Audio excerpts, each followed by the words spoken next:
So in this video, we are going to talk about the parts of the flute and how to safely put together and carry around the flute so that it does not get bonked on doorways or anything like that. So we want to just avoid dents altogether. So first rule of thumb, we always want to open the case on a flat surface. Normally student flutes have a brand on the top side, so we want that side facing up, and then we are safe to open the case. The first part of the flute that we're going to talk about is the head joint. So this is the part that goes on your face. And then on the head joint, there's this little round part that's called the lip plate, and then the hole we call the tone hole. One additional piece of head joint anatomy for you. So at the very top of the head joint, there's this little cap part. It's called the crown. It spins.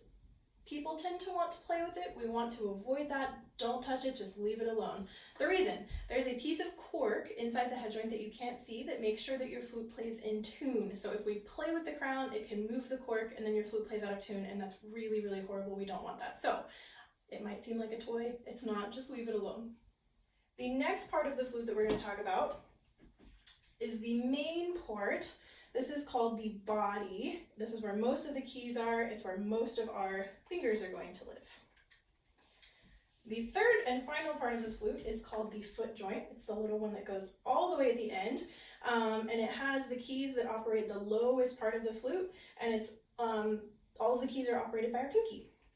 So if we move on to flute assembly, first we're going to start with the head joint in our right hand and the body in our left hand. I think it's easiest to do this with both parts vertically versus horizontally. It's just easier to see. But we are going to, if you look on the body, there's like a part where the keys go almost to the end, and then there's a part where there's some space with the keys. Usually there's a brand on this side. So this is called the barrel. We're going to hold it by the barrel. We don't ever want to hold it by the keys because keys can get squished and then things tend to leak. We're going to hold the body straight up and down, the head joint with the other hand, and just sort of put them together. So we want to gently twist until the head joint is mostly all the way in. Usually there's like a line where part of the head joint is a different color. My flute doesn't really have that, but we want to see just a little bit of that part sticking out. And then we want to line the tone hole up with most of the keys. So the easy way to remember this, we want Mr. Flute's face to line up with the buttons on his shirt. So there's a couple of keys on the back. We want the part that has most of the keys. So we want that to line up. You can kind of, squint at it and make sure that that's lined up right. Okay, we're now going to take the foot joint and we want to put the foot joint onto the other end of the body. And again, we want to try to line it up straight. We don't want to put it on crooked because then things can get bent and foot joints can fall off, and we don't like that. So just gently twist the foot joint onto the body.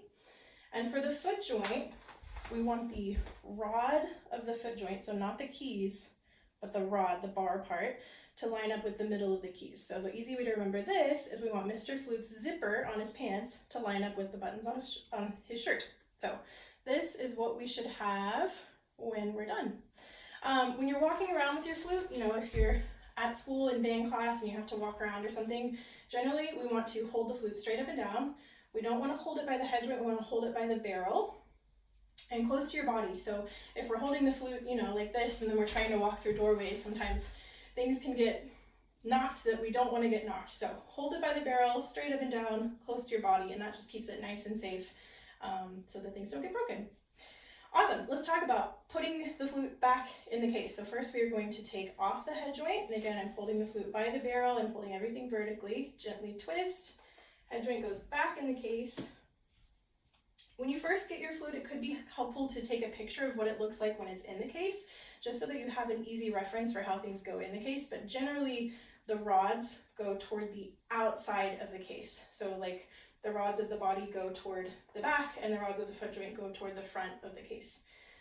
So then we're going to gently twist off the foot joint, put the foot joint back in the case, and then put the body back in the case. Close the case up, and you're good to go.